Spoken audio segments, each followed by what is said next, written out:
തെരേസയുടെ birthday ആണ്. നമ്മൾ cake മേടിച്ച ആൾക്ക് അറിയത്തില്ല, ഒരു സർപ്രൈസ് ആണ്.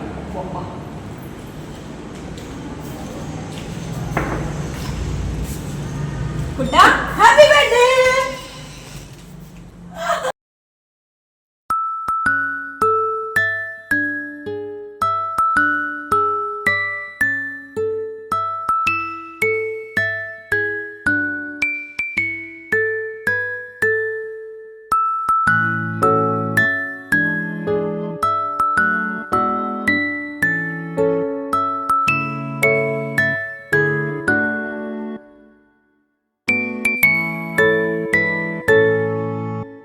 കേക്ക് കട്ടിങ്ങിനിടയ്ക്ക് നമ്മൾ അങ്ങോട്ടും ഇങ്ങോട്ടൊക്കെ കമൻറ്റ് പറയുന്നുണ്ട്, ആളുടെ പ്രായം എത്ര വയസ്സായി കെട്ടിക്കണം അങ്ങനെയൊക്കെയുള്ള കമൻറ്റുകൾ നമ്മൾ അതിൻ്റെ ഇടയ്ക്ക് പറയുന്നൊക്കെ ഉണ്ടായിരുന്നു. ആൻഡ് നമ്മൾ റൂമിൽ 4 ഷെയർ റൂമാണ്. അപ്പോൾ ഞങ്ങളിന്ന് 3 പേരെ ഉണ്ടായിരുന്നുള്ളൂ.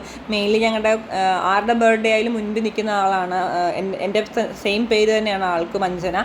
സോ ആളിപ്പം നിലവിൽ വർക്ക് ഫ്രം ഹോം ആണ്. അപ്പോൾ നമ്മൾ അങ്ങോട്ടും ഇങ്ങോട്ടും എല്ലാം കേക്കൊക്കെ കട്ട് ചെയ്ത് കൊടുത്തിട്ട് അത് കഴിഞ്ഞ് തെരേസ പാവം കുളിച്ചിട്ട് അങ്ങോട്ട് വന്നിരുന്നതേ ഉണ്ടായിരുന്നുള്ളൂ. അന്നപ്പോൾ തന്നെ ഞാൻ ആ കേക്ക് വാരി കുറേയൊക്കെ മുഖത്തൊക്കെ തേച്ചിട്ടുണ്ടായിരുന്നു.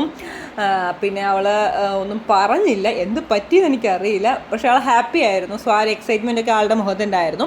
ആൻഡ് തെരേസയുടെ ഒരു ഫ്രണ്ട് ഹിബയുടെ വക ഒരു കേക്ക് ഉണ്ടായിരുന്നു. അപ്പോൾ ഹിബ ഇപ്പോൾ സ്ഥലത്തില്ല, എന്നാലും ഹിബ അതെല്ലാം ഓർത്തിരുന്നിട്ട് തെരേസയ്ക്കുള്ള കേക്കൊക്കെ ഓർഡർ ചെയ്ത് എത്തിച്ചിട്ടുണ്ടായിരുന്നു. അതും ഒരു സർപ്രൈസ് ആയിരുന്നു. അതും തെരേസ ഒട്ടും എക്സ്പെക്റ്റ് ചെയ്തിട്ടുണ്ടായിരുന്നില്ല.